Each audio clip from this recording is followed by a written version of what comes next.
12 ఉజ్జీవ ప్రసంగములు. ఈ పుస్తకంను V. Shekar Reddy and M. Dhanaraju గారు రాశారు. ఈ 12 ఉజ్జీవ ప్రసంగములని ద్వాదశాంశ ప్రసంగ మంజరి అని కూడా అంటారు. అయితే ఆ 12 ఉజ్జీవ ప్రసంగములు ఏంటో మనం చూద్దాము. మొదటిది నోవాహు ఓడలోని కాకి పావురము, బిలాము గాడిద, ఎలీషా గెహజీ, సౌలు పాత నిబంధన సౌలు, క్రొత్త నిబంధన పౌలు, 2 రాజ్యాలు, పరలోక రాజ్యము, భూలోక రాజ్యము, 2 ఓడలు, నోవాహు ఓడ, క్రీస్తు అను ఓడ, ధర్మాధర్మము, న్యాయాన్యాయము, నీతి అవినీతి, పరిశుభ్రత అపరిశుభ్రత, ధైర్యము పిరికితనము, దాత ధారాళము, లోబి లోభత్వము, యూనిఫారాలు లోక సంబంధమైనవి, ఆయుధాలు పరలోక సంబంధమైనవి. వీటిని గూర్చి ఒక్కొక్కటిగా మనము తెలుసుకుందాము. మొదటిది నోవాహు ఓడలోని కాకి పావురము. నోవాహు ఓడలోని కాకి పావురము. ఆదికాండం 8వ అధ్యాయము 1 నుండి 12 వచనములు. ఈ పేజీ సరిగ్గా లేదండి, చినిగిపోయింది. అయినప్పటికీ కూడా మీకు నేను ఇందులోని రాయబడి ఉన్న ప్రతి ఒక్క మాటను గురించి నేను మీకు తెలియజేస్తాను. అయితే మొదటి నుంచి చదువుకున్నాము. ప్రియ పాఠకులారా, ఇప్పుడు పై వేద భాగములలోని గుప్తమయ్యున్న దైవుని గూఢ సత్యాలను గూర్చి ధ్యానిస్తాము.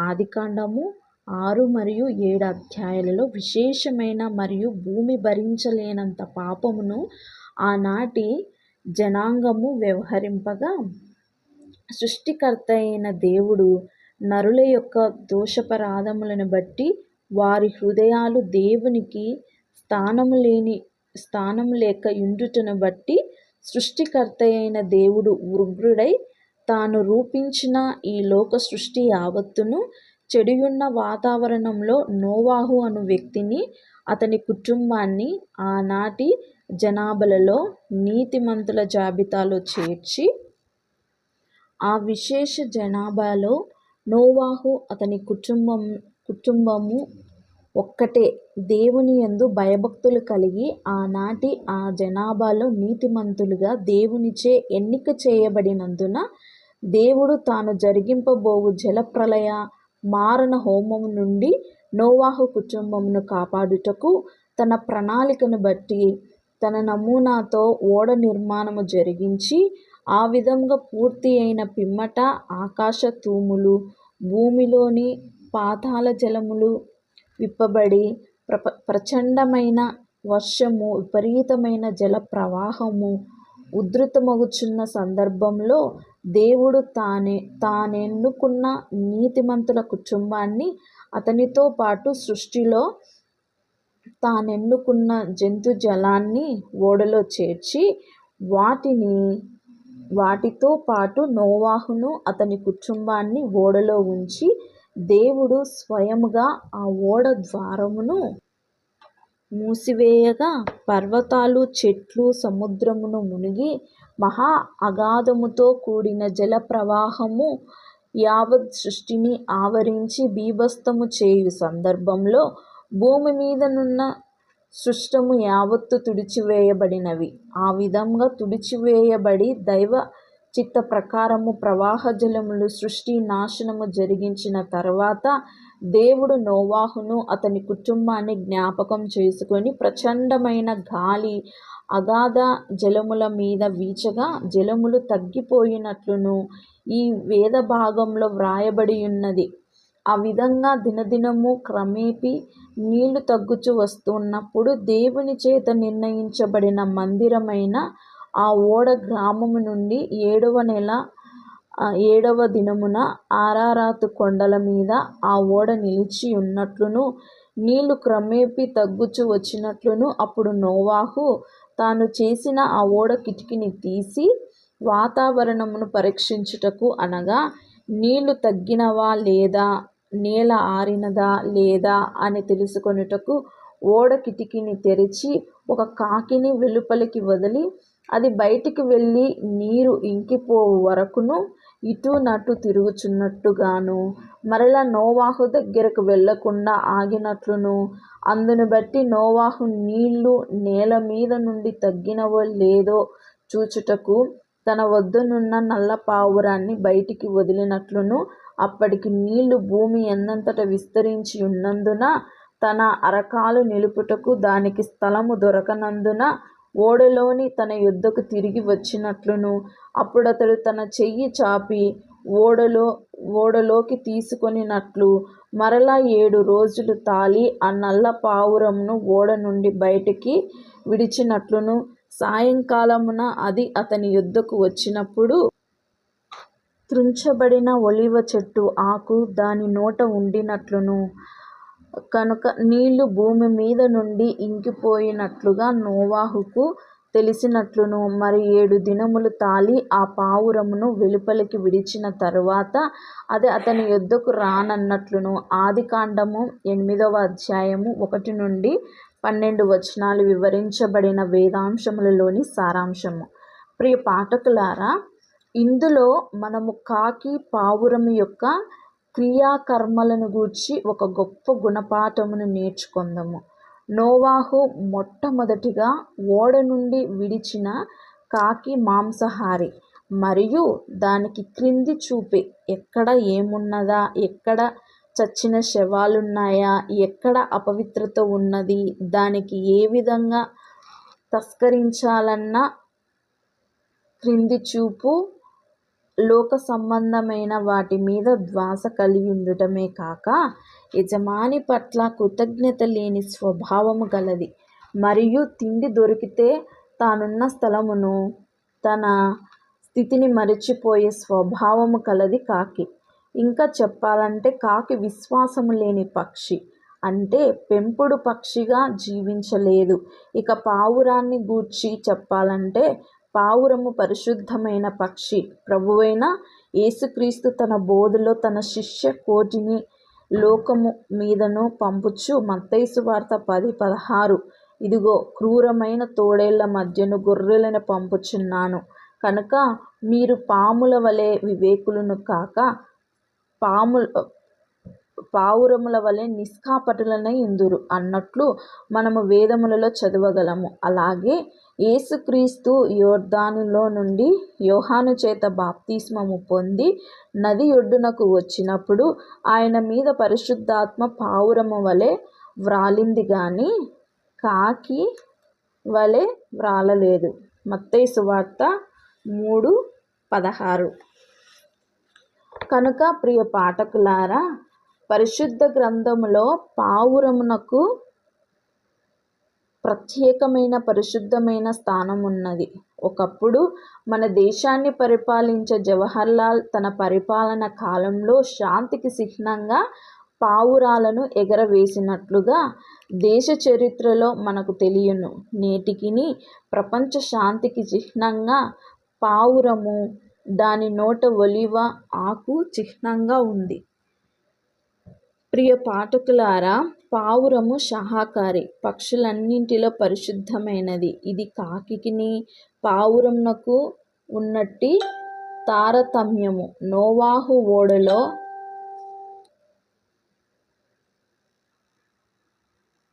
ప్రియ పాఠకులారా, ఈ యొక్క సంఘటనలో మనము నేర్చుకొనవలసిన అంశాలు, ఆత్మీయ మర్మాలు చాలా ఉన్నవి.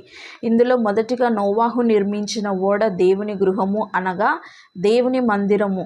ఇది పాపభూయిష్టమైన ప్రపంచము వినాశనము అగు కాలంలో జలాల మీద నడిచింది, దేవుని మహిమపరిచింది. కనుక ఇది దేవుని మహిమార్థంగా భూమి మీద నిర్మించబడిన మందిరముగా ఈ ఓడను గూర్చినట్టి సత్యము మనకు బయలుపరచుచున్నది. అంటే నేటి క్రైస్తవ విశ్వాస మందిరాలకు ఈ ఓడ మాదిరిగా ఉంది. ఈ ఓడలో పవిత్రమైన పశుపక్షాదులు, అపవిత్రమైన పశుపక్షాదులు అన్నీ కలిసియే ఉన్నవి. అనగా క్రూరమైనవి, సాధువైనవి, సున్నితమైనవి, విషపూరితమైనవి, విషము లేనివి, పవిత్రమైనవి, అపవిత్రమైనవి వగైరా సకల విధములైన జంతుజలము ఈ ఓడలో ఉన్నవి. అలాగే నేడు మనము ఆరాధనకు వెళ్ళు క్రైస్తవ విశ్వాస మందిరములో కూడా పై వివరించబడిన వివిధ మనస్తత్వములు గుణాతిశయములను కలవారున్నారు. అందరూ ఆరాధనలో పాల్గొనేవారే. అలాగే నోవాహు ఓడలో జంతు జాలమంతయు నోవాహు సంరక్షణలో ఆయన అధికారంలో ఉన్నవియే, నోవాహునకు లోబడి ఉన్నవే. అలాగే నేటి మన విశ్వాస మందిరంలో కాపరి యొక్క బోధను, ఆయన యొక్క ప్రార్థనను అంగీకరిస్తూ ఆరాధనలో పాల్గొంటూ వినయ విధేయతలు కలిగి భక్తితో జీవించేవారే. అయితే నోవాహు యొక్క ఓడలో సకల జంతు సమ్మేళనము ఏకంగా జీవించినను వాటి స్వభావములు మాత్రము మారక యథావిధంగా ఉన్నాయి. అలాగే నేడు మందిరాలకు వచ్చే భక్తులు కూడా దైవ మందిరాలలో పాల్గొన్నప్పటికీ అంతర్యాయము కాపరి మీద సనుగుళ్ళు, సంఘముల పదవులు గూర్చి వ్యామోహము, తన ఘనతను గూర్చి ప్రకటించుకొనుట. ప్రియ పాఠకులారా, నానా విధములైన స్వభావ సిద్ధమైన జంతు జాలము, పక్షి జాలములున్నవి. అవి అన్నీయు నోవాహు అజమాయిషిలోనే ఉన్నాయి. కానీ కాకి నీచ పక్షి మరియు అపవిత్రమైనది గనుక దుర్గంధపూరితమైన శవాల గుట్టలను ఆశించి అవియే తనకు జీవనాధారము అని తలచి తనకు పునర్జన్మను ప్రచండమైన చీకటి వాతావరణంతో కూడిన వర్షపాతము, వరదలతో కూడినట్టి ఉపద్రవము నుండి రక్షణ కల్పించిన దైవ గృహమైన ఓడను ఈ కాకి వదిలి అపరిశుద్ధమైన కుళ్ళిన శవాల మాంసమును ఆశించింది. నేటి సంఘాలలో కూడా ఆదివార ఆరాధనను ఆలక్ష్యపరిచి ఆరాధన దినమున దేవునికి ఇవ్వవలసిన మర్యాదలను వ్యర్థము చేసి లక్ష్యపరిచి ఆ ఆదివారము నాడు జరుగు పెండ్లి విందులు, పుట్టిన పండగ లేక ఏదో ఒక మంత్రితో సంప్రదింపులు, పిక్నిక్లు అనగా విహారయాత్రలు, సినిమాలు చూసే క్రైస్తవులు నేడు కోకొల్లలు. ఇట్టి వారికి లోకరీత్యా తమకు దొరికిన విందులు, వినోదాలు నాటి దినమున ఓడ నుండి బయటికి విడువబడిన కాకికి దొరికిన ఆహారము వంటిది అని నోవాహు ఓడ యొక్క నిగూఢ సత్యము బయలుపరచుచున్నది. ప్రియ పాఠకులారా, నోవాహు ఓడ నుండి విడువబడినవి రెండును ఆకాశ పక్షులే. ఒకటి శాకాహారి, మరి ఒకటి మాంసాహారి. ఒకటి పరిశుద్ధమైనది, మరొకటి అపవిత్రమైనది. ఓడ ఒక్కటే. అలాగే నేడు వెలిసియున్న క్రైస్తవ సంఘము ఒక్కటే. పావురము వంటి పరిశుద్ధులున్నారు, కాకి వంటి అవిశ్వాసులున్నారు. నోవాహు ఓడ అన్నది దైవ గృహమది. దైవ గృహము దేవుడు ఆ దినములలో జరిగించిన మారణ హోమమును గూర్చి అనగా ప్రపంచ వినాశనము కావించిన చరిత్రను చాటుచు దేవుని మహిమార్థము నేటికి అది ఆరారాతు కొండల మీద నిలిచియున్నది. అలాగే పాపభూయిష్టమైన నేటి ఆధునిక యుగములో నాడు సకల నరకోటి యొక్క పాపము, శాపము, మరణము అను మహోపద్రవము నుండి రక్షణార్థమై శారీర రక్త బలియాగం ద్వారా రూపింపబడిన క్రైస్తవ సంఘము అను ఓడ నేటికిని క్రీస్తు బలియాగము యొక్క మరణ మహిమ పునరుత్థానములు చాటుచు మన మధ్య మందిరంగా నిత్యము ప్రార్థన సహవాసముతో ఉన్నదంటే నేటి క్రైస్తవ మందిరము నాటి నోవాహు ఓడ వలె నరకోటికి రక్షణార్థమైన గృహము అని ఇందును బట్టి మనము తెలుసుకొనవలసి ఉన్నది. ఇందును బట్టి క్రీస్తు మందిరము అంటే రక్షణ గృహము, నోవాహు ఓడ క్రైస్తవ మందిరము రెండును రక్షణ గృహములే. నోవాహు నిర్మించిన ఓడ నరకోటిలో నోవాహుకు అతని కుటుంబానికి పరిమితమై ఉండి పునః సృష్టిలో కావలసిన జీవరాశులకును కొన్నింటికి ఆ ఓడ రక్షణ నిలయమైంది. అయితే క్రీస్తు మందిరము అనే ఈ ఓడ సకల నరకోటికి పాప, శాప, మరణ విమోచనార్థము, మరణంలో నుండి జీవములోనికి నడిపించుటకు మార్గదర్శకమై ఉండి పాపికి రక్షణ, నీతిమంతునికి ఆశ్రయమై ఉన్న ఓడయే ఈ క్రైస్తవ సంఘము ఉన్నది. ఓడ ఏ విధంగా సాధు జంతువులు, క్రూర మృగాలు ఉన్నాయో అట్లే నేటి క్రైస్తవ మందిరాలలో కూడా విశ్వాసులు, అవిశ్వాసులు, సన్మార్గులు, దుర్మార్గులు వగైరా నానావిధ జనాంగము కాపరి యొక్క అజమాయిషిలో ఆరాధనలో పాల్గొంటున్నారు. అయినను ఆయా సందర్భాలలో వారి యొక్క బలహీనతలు, వారిలోని అవినీతి నానా రీతులుగా బయలుపరుచుకుంటుంది. ప్రియ పాఠకులారా, నోవాహు ఓడ నుండి విడువబడిన కాకి దేవుని మందిరమైన ఓడను మహిమపరచవలసి జ్ఞానాన్ని కోల్పోయి నాటి ప్రవాహ జలముల మీద తేలేటటువంటి శవాలతో ఆనందిస్తూ వాటిని అరగిస్తూ దుర్గంధపూరితమైన శవాల మాంసాలే తనకు జీవాధారమైన పరిశుద్ధమైన విందుగా అరగిస్తూ దేవుని గృహమైన ఓడను, ఓడ గృహ కాపరి అయిన నోవాహును మరచి విశ్వాసహీనతతో జీవించినట్లే నేడు కూడా క్రైస్తవులమని చెప్పుకుంటూ క్రైస్తవ సిద్ధాంతాలు పాటించినట్లుగా నటిస్తూ ఆరాధన దినములలో అన్యాచారములు, అన్యులతో విందులు, ఉన్నతమైన మాంసాహార భోజనములు, విహారాలలో తిరిగే క్రైస్తవ సోదరులు ఏ జాబితాలలో చేర్చాలో పాఠకులే నిర్ణయించండి. ఈ విధంగా ఓడ కాపరిని ఆలక్ష్యము చేసిన కాకిని గూర్చి నోవాహు ఎటువంటి కలత చెందక ఒక నల్ల పావురాన్ని ఓడ నుండి విడిచిపెట్టినాడు. అప్పటి వాతావరణంలో ఓడ నుండి విడువబడిన ఈ నల్ల పావురము బయటి ప్రపంచంలో ప్రవాహ జలముల మీద అనేక స్థలములను విహరించి దేవుని మహిమను బయటి ప్రపంచానికి చాటుచు ప్రపంచ వినాశనము చేసిన అగాధ జలముల మీద దేవుని మహిమను ప్రకటించి, అనగా ఈ నోరు లేని పక్షి నిర్జీవయుతమైనట్టి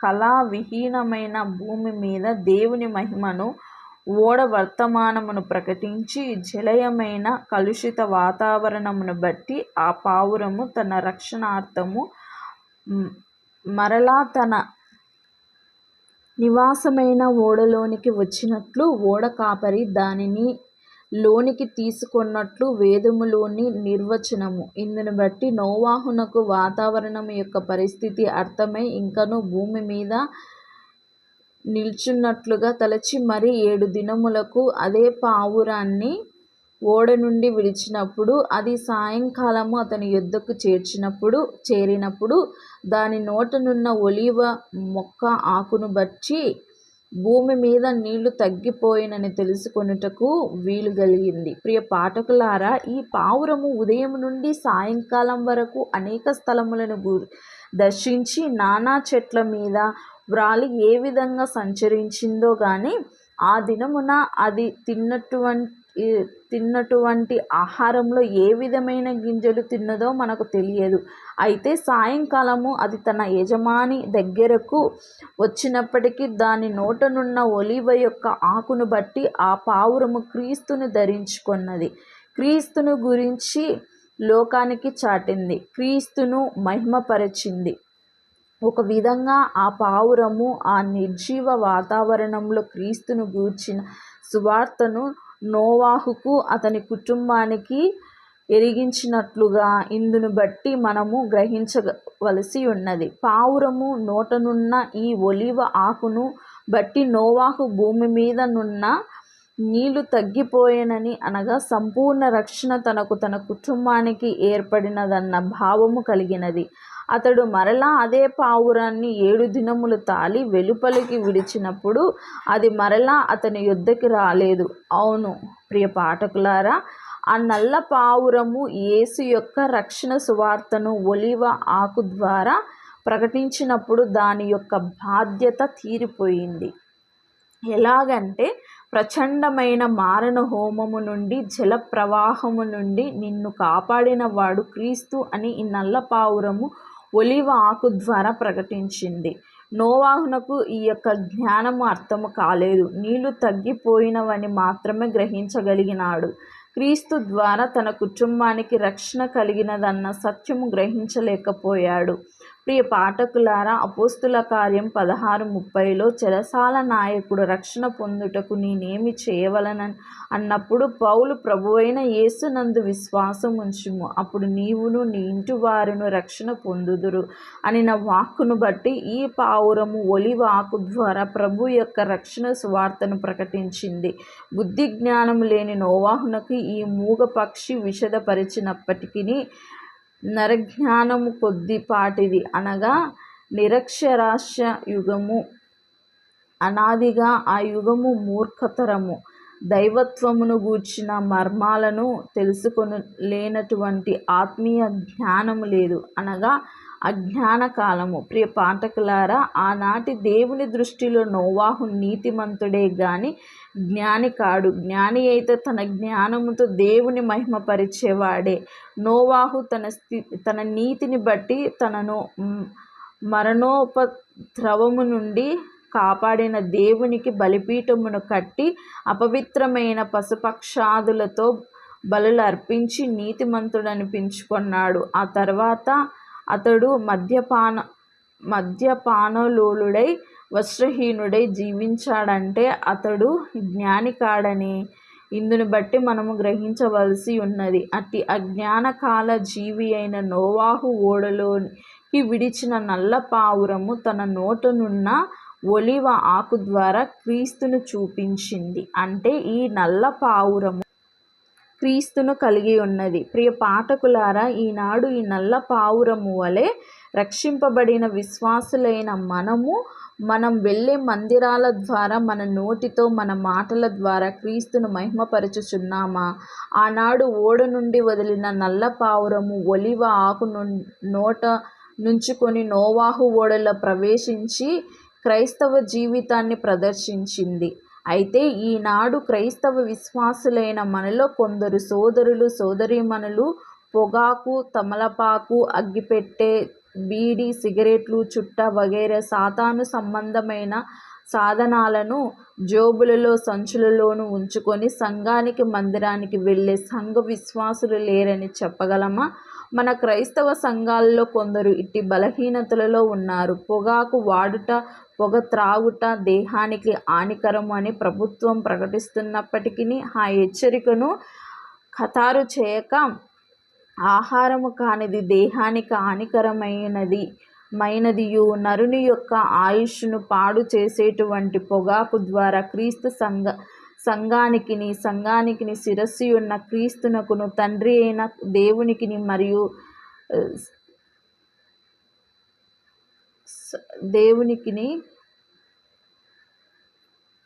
మరియు దేహానికిని ఆ ప్రతిష్ట అనారోగ్య పాలయ్యే క్రైస్తవులు ఎందరు లేరు? నాటి ఓడలో నుండి వెలువడిన వారికి జల ప్రవాహములలో కొట్టుకొని వచ్చి జంతు కళేబరాల దుర్గంధపూరిత మాంసమును శ్రేష్టమైన ఆహారంగా ఎంచి తన దైవ నివాసమైన ఓడను మరిచిపోయినట్లుగా నేటి క్రైస్తవ విశ్వాసులమని చెప్పుకుంటున్న మనలో ఆదివారము నాడు పెళ్లి విందు, విహారయాత్రలు, విలాసవంతమైన కార్యక్రమాలను ఏర్పరచుకొని అన్న పానాదులలో లీనమై ఆరాధనకు నిలయమైన దైవ మందిరమును వదిలి లోక సంతోషములో లీనమయ్యే ప్రబుద్ధులు కూడా లేకపోలేదు. కనుక ప్రియ పాఠకులారా, నోవాహు ఓడ నేటి యుగ సంబంధమైన మనకు ఇంత గొప్ప దైవ నీతిని ప్రకటిస్తున్నది. నోవాహు కాలంలో నోవాహు కుటుంబము తప్ప ఆనాటి భూమి మీద విస్తరించిన యావత్ నరకోటి ప్రవాహ జలములలో ముంచబడి తుడిచి పెట్టుకపోయారు. అందుచేత ఈ మర్మము ఆనాటి జనాంగములలో, అనగా నోవాహు తర్వాత విస్తరింపబడిన జనాభాలో కూడా ఈ మర్మాన్ని గ్రహించిన వారు లేరు. ఎందుకంటే దేవుడు ఓడ నుండి విస్తరించిన జనాభాలో నీతిని, పరిశుద్ధతను చూడాలని ఆశించాడు. కానీ ఆయన అనుకున్న నీతి నోవాహు నుండియే మాయమైంది. ఎలాగంటే జలప్రలయం వరకును, జలప్రలయ అనంతరము దైవ చిత్తానుసారంగా ఓడ నుండి నోవాహు బయటకు వచ్చినంత వరకు నోవాహు నీతిమంతుడే. అటు తర్వాత, అనగా తన బలులతోనూ తన యొక్క నీతితో దేవుణ్ణి మహిమపరిచిన తర్వాత దైవ ఆశీర్వాదం పొందిన నోవాహు సంతానము విస్తరింపనారంభించగా ఆదికాండం 9:20-23లో ఉన్న వేద భాగంలో నోవాహు చరిత్రలో వ్యవసాయం చేయనారంభించుచు ప్రప్రథము ద్రాక్ష తోటను వేసి ద్రాక్షరసమత్తుడై తన గుడారంలో వస్త్రహీనుడుగా ఉండుట, ఆ విధంగా వస్త్రహీనుడై దిశములతో నున్న తమ తండ్రిని నోవాహు కుమారులు వస్త్రముతో కప్పుటన్న విషయము ఈ వేద భాగములో మనము చదవగలము. ఈ విధంగా త్రాగుడు అను వ్యసనము నోవాహునకును భూమి మీద పునాది వేయబడినది. ఈ పునాది దినదినము ప్రవర్తమానమై విస్తరించి ఈ ద్రాక్షరసమద్యం అన్నది ద్రాక్షారసముతో పరిమితము కాకుండా నానావిధ రుచులతో రూపాంతరము పొంది, అనగా ద్రాక్షారసము మాత్రమే కాకుండా ఈ మద్యము మత్తు అన్నది బ్రాందీ, విస్కీ, బీరు వగైరా ఉన్నతమైన మద్యముగాను, కళ్ళు, సారా, గంజాయి, నల్లమందు వగైరా మాదక ద్రవ్యాలుగాను రూపాంతరం పొంది ప్రపంచమందంతటా విస్తరించి అనేకులకును అకాల మరణమునకును గురిచేసి పొట్టన పెట్టుకొనే మహమ్మారియే నోవాహు గుడారంలో వ్యవసాయంలో వెలిసిన ద్రాక్షారసము. కనుక ప్రియ పాఠకులారా, నోవాహు ఓడ ద్వారా మనము తెలుసుకున్న అమూల్య విషయములను గూర్చి మీరు ఈ చిన్న పుస్తకం ద్వారా గ్రహించారు కదా. అయితే ఈ అంశములను చదువుచున్న సోదరులైన మీరు కాకి వలె కాక పావురము వలె పరిశుద్ధ ఆత్మీయ స్థితి కలిగి దైవత్వమును వెల్లడి చేస్తూ క్రీస్తు సువార్తను ప్రకటిస్తూ ఒలీవ ఆకైన క్రీస్తును గూర్చిన సువార్త సాహిత్యాన్ని అనేకులకు వెల్లడి చేస్తూ ప్రతి ఆరాధన దినమున నాటి నోవాహు ఓడవలె నేడు మన కొరకు నిర్మించబడిన క్రీస్తు రక్షణ మందిరాలలో కూడుకొంటూ ఆనాటి ఓడలో ఏ విధంగా జీవకోటి నోవాహు పెట్టిన ఆహారాన్ని భుజించాయో ఆ విధంగా నేటి దైవ మందిరాలలో ప్రభు యొక్క బల్ల భోజనాన్ని అరగిస్తూ ఆచరిస్తూ ఆనాటి పావురము వలె నిష్కాపటమైన జీవితము పరిశుద్ధాత్మ రూపమైన పావురమునకు సమరూపముగా కలిగి జీవిస్తూ మన ప్రధాన కాపరి అయిన క్రీస్తునకును సంఘ కాపరికిని సంఘమునకు యజమాని అయిన దేవునికిని నిర్వాహకుడైన పరిశుద్ధాత్మ యందును వినయము విధేయత భయభక్తులు కలిగి సత్క్రైస్తవ జీవితము అనగా పావురము వంటి స్వభావపూరితమైన జీవితము జరుపుకుంటూ ఈ లోకయాత్రను ధన్యవంతము చేసుకొందుముగాక. ఆమేన్. Praise lord.